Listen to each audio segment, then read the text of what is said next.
One thing about men and women in our community, especially in Hollywood, you can always count on them to basically undermine us and go against the grain and basically basically try to cape and cap for anybody that does something out of whack.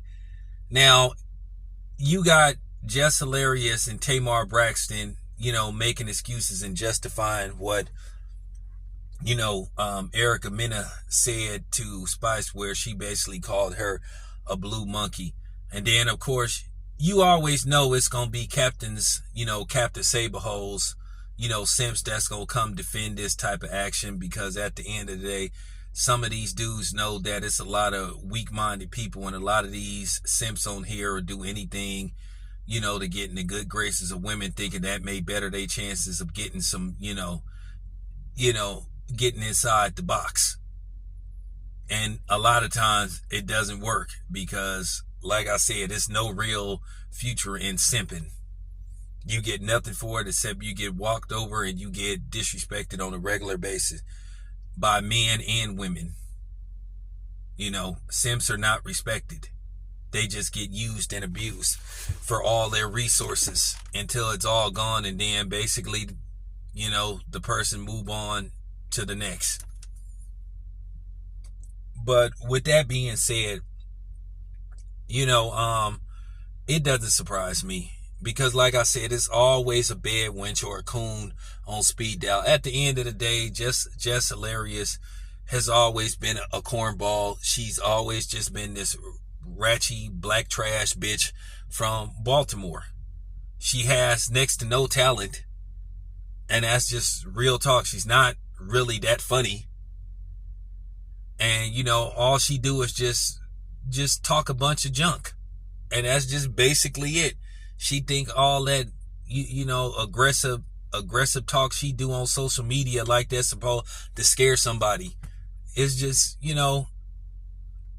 it's just laughable, and that's why she is single mother. That's why she is single mother, and that's why she can't keep a nigga. And I know she'll say she chooses to be single. That's what they all say when they can't keep a nigga, and when they can't keep a man, they say they choose to be. No, the niggas choose not to deal with you. They may knock your shit down once or twice, maybe three, if it's okay, and then you never hear from them again, or you may hear from them once every 3 to 6 months, and that's when all else fails. So, like I said, at the end of the day, she just trying to keep her name in circulation, basically in Hollywood, because she gets to next to no work. She already got cooked by Corey Holcomb. She stayed getting cooked. And then for her to sit up there and say, well, maybe she thought Erica thought she looked like a monkey. First of all, Spice doesn't look like a monkey. But this is what I'm saying about nigga justification. And like I said, when they hear, and what I mean, outsiders hear black people justifying people making those type of remarks toward black people, well, they feel like they can say it, because the first thing we say, hey man, you can't say this. Well, black people do it. Well, you're not black. You're not one of us. But it's no excuse for her to say something like that. And I may do a whole video about this whole, black, Latino, Hispanic, so-called, alliance that is non-existent. And I'm going to give you some points and some examples. One thing about me, I set traps for people when I engage in conversation with them. And you can see it on social media as well. Like I said, the worst thing and the best thing that black people could stop doing is thinking that they have these outside allies. And stop thinking just because people have dark skin and melanin that they share the same thoughts and that they are for you. Because that isn't the case. You've seen several incidents where these so-called representatives of black people have undermined black people and treated them just as bad or worse than, the mayonnaise nation. But like I said before, Jess Hilarious is a clown. She's always been a clown. And like I said, she has very little talent. And that's just basically it. And that's why she's resorted to, doing TikTok skits, because she barely gets any work.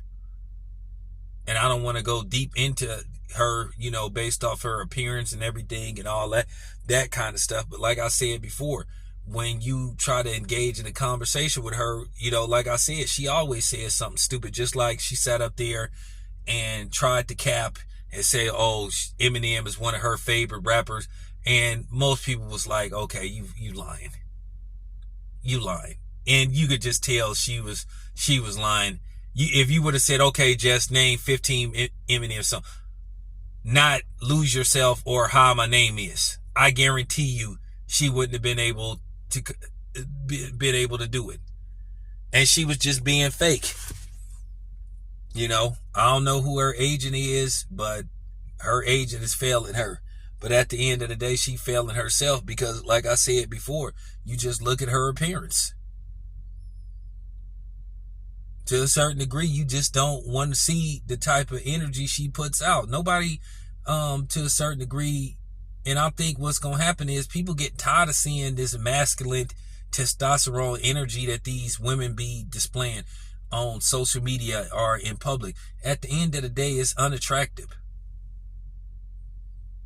Okay, you feel like you don't have to listen to no man or be submissive. Well, guess what? No man have to listen to you. And we don't have to be submissive to you, bitch. How's that? So, I just wanted to put that out there. Like, she a clown. All she was doing was cooning in bed winching. And like I said before, if black people fought as hard for other black people as they do defending other people, we would be in a good place right now. But you got black people that would rather go against other black people to help other people benefit, and which black people get nothing from it.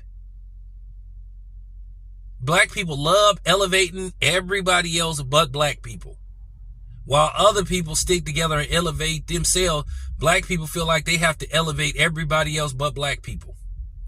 And this is why we are where we are as a group and as a whole. So there you have it. But anyway, for real, fuck Jess Hilarious and Tamar Braxton. And you can send this to them. Real talk. It's your boy Tam. I'm out.